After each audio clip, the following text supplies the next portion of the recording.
Cloth rope స్టమక్కి తగలడం వల్ల కింద పడ్డ హీరోయిన్ నొప్పికి విలవిల్లాడుతుంటే అది గమనించిన హీరో, హనీ నీకేం కాలేదు కదా అంటూ ఆవిడ దగ్గరికి వెళ్ళి, నేను నిన్ను ఇంటికి తీసుకెళ్తాను అని ఆవిడ్ని అమాంతం ఎత్తుకొని ఇంటికి తీసుకెళ్ళి బెడ్ మీద పడుకోబెడతారు. ఆ సమయంలో ఇదంతా చూసి కుళ్ళిపోయిన ఆ లేడీ హీరోకి మెసేజ్ చేస్తుంది. ఆ మెసేజ్‌ని చూసి దిక్కులు చూస్తున్న హీరోకి, హీరో వాళ్ళ మదర్, ఏంటి ఆలోచిస్తున్నావు? ఈ అమ్మాయిని మేము చూసుకుంటాం. వెంటనే నువ్వు అక్కడికి వెళ్ళు అని అంటుంది. ఇంతలో హీరోయిన్ అతని చేయి పట్టుకొని నన్ను వదిలి వెళ్ళకండి అని రిక్వెస్ట్ చేస్తూ ఉంటుంది.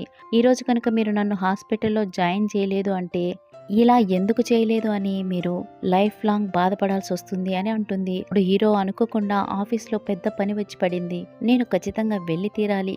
నీకేం కాదు ధైర్యంగా ఉండు అని అక్కడి నుండి వెళ్ళిపోతారు. అతను అక్కడికి వస్తారని ముందే ప్రిపేర్ అయిన అమ్మాయి అతను రాగానే వెళ్ళి హగ్ చేసుకుని మొత్తానికి వచ్చేసావన్నమాట అని అంటుంది. అప్పుడు అతను ఇక్కడ అంతా ఓకే కదా అని అడుగుతారు. నాకేం తక్కువ, నా మంచి చెడ్డల్ని మీ అమ్మా నాన్నలు చాలా చక్కగా చూసుకుంటున్నారు, నేను హ్యాపీగా ఉన్నాను అని ఆవిడ అంటుంది. తర్వాత అయితే నేను ఇంకా బయలుదేరుతాను అని హీరో అంటారు. అందుకామె నీకోసమే నేను స్పెషల్గా ఈ డ్రెస్ వేసుకున్నాను అని చెప్తూ ఆమె మాటలతో అతన్ని మొగ్గులోకి దించుతుంది. దాంతో అతను ఆమె బుట్టలో పడిపోతారు. అదే సమయంలో హీరోయిన్ పెయిన్ కి బాధపడుతుంటే మరోవైపు వీళ్ళిద్దరూ ఎంజాయ్ చేస్తూ ఉంటారు. ఆ నెక్స్ట్ డే హాస్పిటల్లో ఉన్న హీరోయిన్ తో డాక్టర్ వచ్చి మాట్లాడతారు. మీకు జరిగిన యాక్సిడెంట్ వల్ల మీ కడుపులోని బేబీ గ్రోత్ లేకుండా పోయింది. వీలైనంత తొందరలో ఈ బేబీని రిమూవ్ చేయడం చాలా మంచిది అని ఆవిడతో చెప్తారు. ఇంతలో హీరో అక్కడికి వస్తారు.